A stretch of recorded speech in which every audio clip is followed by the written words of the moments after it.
A boy once mocked for losing singing contests in the Philippines is now standing under the brightest spotlight in Britain after earning not one, but 2 golden buzzers on Britain's Got Talent 2026.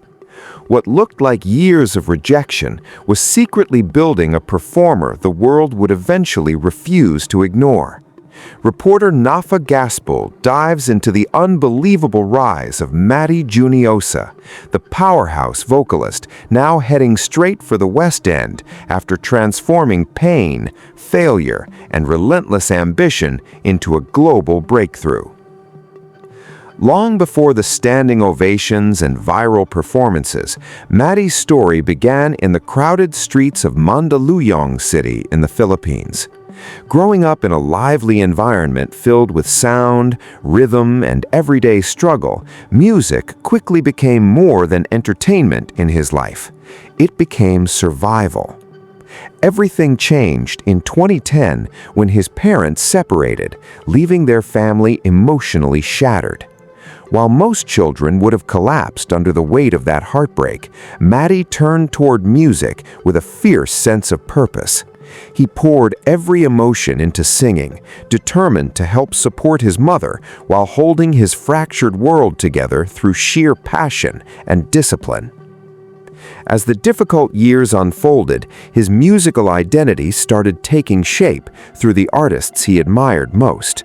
He became deeply inspired by powerhouse performers whose voices carried emotion like a storm. Among them, Beyoncé stood at the very top.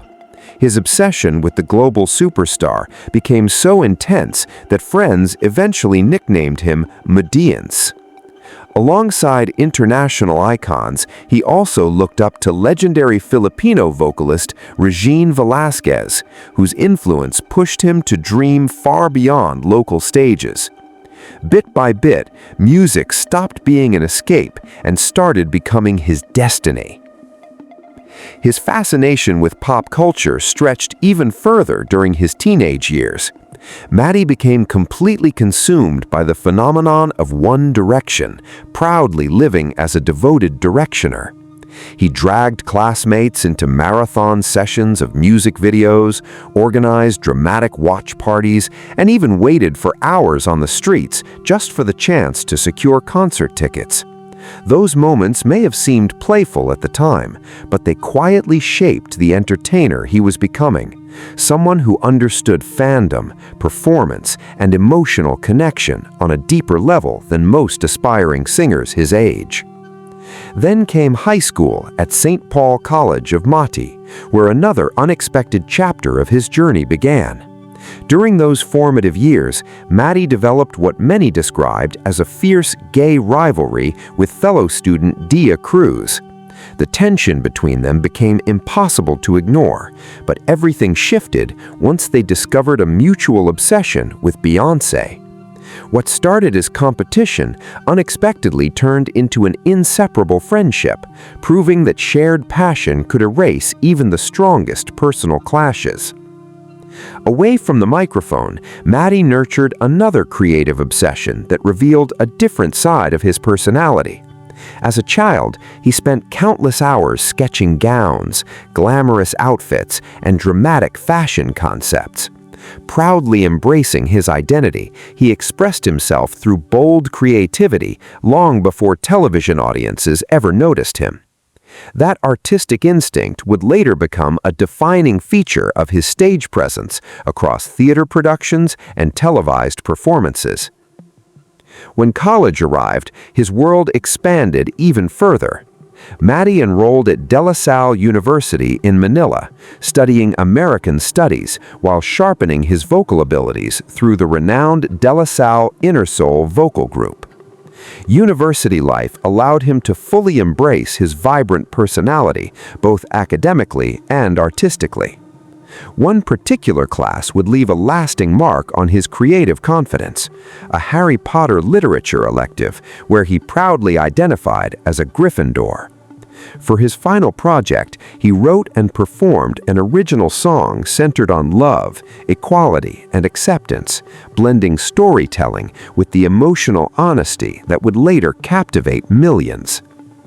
But stepping from school performances into the brutal reality of national television competitions proved far more difficult than expected. MATTY auditioned for The Voice of the Philippines Season 2, hoping it would finally become his breakthrough moment. Instead, the experience ended in disappointment. The rejection hit hard, forcing him to confront the painful truth that talent alone was not enough to guarantee success in the entertainment industry. But with all the setbacks that tested him in front of millions of viewers, his life finally changed in 2019 when people began to notice the true strength of his voice. At just 20 years old, he earned a place on Season 1 of Idol Filipinos. Standing before famous judges Regine Velasquez, Vice Ganda, Moira de la Torre, and James Reid, he delivered a performance that instantly grabbed attention. Everything started to shift when he sang "You Make Me Feel Like a Natural Woman." During the intense competition, he pushed through round after round until he finally secured a place in the top 12 contestants. But just when his dreams seemed closer than ever, disappointment hit hard. Because of low votes from both the public and judges, he was eliminated early from the live shows. But losing the competition ended up opening a completely different door.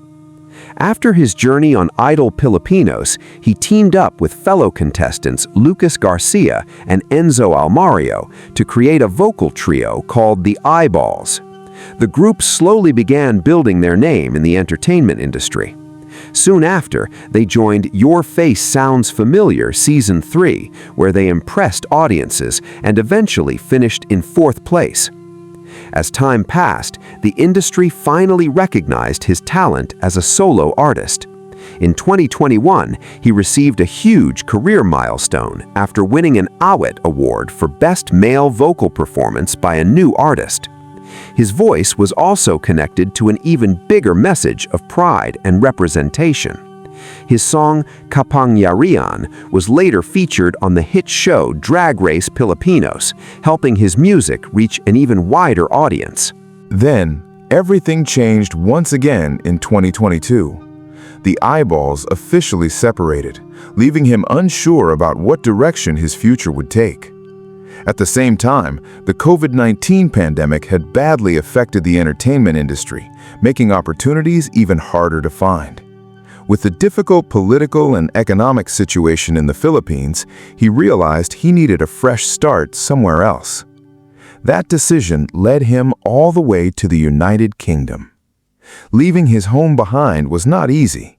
He moved far away from the spotlight of Manila and started building a completely new life from scratch. The dream looked exciting from the outside, but the reality was much harder. To survive in a foreign country, he had to work long hours and take jobs far from the glamorous music industry. After settling in Glasgow, Scotland, he worked part-time as a waiter while studying at the Royal Conservatoire of Scotland. Between classes, auditions, and late work shifts, he slowly created a name for himself in theater. Step by step, more opportunities began appearing. His stage career soon started growing fast. He performed as Musa in Nayao, Lola in Kinky Boots, and Clopin in The Hunchback of Notre Dame. Those performances helped him earn respect within the UK theater scene. In 2025, he landed the role of Sonia in Oscar at the Crown, and later appeared in another major production titled Lost in Love. Then came another unforgettable moment in his journey. In July 2025, years of sacrifice and hard work finally paid off when he officially graduated from the Royal Conservatoire of Scotland. Only 2 months later, he returned to the stage once again. In September 2025, he performed in England alongside respected Filipino artists Eric Santos, Sopronio Vasquez, and Martin Nivera, proving that his journey was only getting started. From serving tables in Glasgow to commanding one of the biggest stages on television, MATTY JUNIOSA's rise feels less like a talent show journey and more like the plot of a movie nobody saw coming. What started as a risky fresh start in Scotland slowly became the foundation for the moment that would introduce him to millions around the world. Everything changed when he stepped onto the stage of Britain's Got Talent in early 2026. The audition, which aired on March 29th, instantly became one of the most talked about moments of the season. But surprisingly, the audience was hooked before he even sang a single note. During a playful exchange, Judge Simon Cowell asked whether he watched Star Wars. Without hesitation, MATTY fired back with a hilarious response, joking that he was far too gay for that. The studio erupted with laughter, and in that single moment, his personality won over the crowd before his voice ever had the chance. But beneath the humor was someone carrying years of disappointment. Speaking honestly to the audience, MATTY admitted he had grown used to rejection. Failed auditions on shows like The Voice and an early exit from Idol Philippines left him feeling like someone destined to lose. Those setbacks stayed with him for years, shaping the way he saw himself every time he stepped onto a stage. Then came the performance that changed his life. The moment he began singing Purple Rain by Prince, the atmosphere inside the theater completely shifted. His voice filled the room with power, emotion, and confidence that nobody expected. Judge KSI later said MATTY became a superstar the second he pulled the microphone from the stand. And then came the ultimate full-circle moment. After the performance ended, Simon Cowell slammed the golden buzzer. For MATTY, it meant far more than a ticket to the next round. Years earlier, he had been just another teenager obsessively waiting for One Direction concert tickets, a fan inspired by the empire Simon helped create. Now, the same man who shaped his teenage dreams was validating him on one of the world's biggest platforms. Overcome with emotion, MATTY dedicated the moment to the Philippines and to his family watching back home. In that single instant, he stopped being the contestant who always lost. He became a genuine frontrunner in a global competition watched by millions. As the live shows approached, the pressure only intensified. But instead of shrinking under it, MATTY delivered another unforgettable moment during the semi-finals on April 25, 2026. Performing Dream On by Aerosmith, he once again left the judges stunned. This time, it was Judge Amanda Holden who hit the golden buzzer, officially making MATTY one of the rare contestants in the show's history to receive 2 golden buzzers in a single season. Trying to absorb the scale of what was happening, MATTY admitted that his entire life had flipped upside down. Yet, despite the sudden fame, he remained grounded, reminding viewers that he was still the same kid from Mungaluyong City who once sat at home dreaming about stages like this one. What made his journey resonate so deeply wasn't just the vocals, it was the transformation. Every standing ovation, every golden buzzer, and every emotional performance became proof that the loser label he once accepted no longer belonged to him. Now, heading into the grand finals of Britain's Got Talent, scheduled for May 30th, 2026, MATTY's future already looks bigger than the competition itself. Industry executives quickly recognized not only his vocal ability, but also his commanding theatrical presence. That recognition led to another career-defining announcement. On April 30th, producers confirmed that MATTY would move to London for his major West End debut in Jesus Christ Superstar by Andrew Lloyd Webber. He's set to play the antagonist, Annis, alongside Sam Ryder at the legendary London Palladium, with performances running from June through September 2026. From carrying trays in Glasgow to standing beneath the bright lights of London's most iconic theater stage, MATTY JUNIOSA didn't just chase a dream, he rewrote the story everyone expected him to live.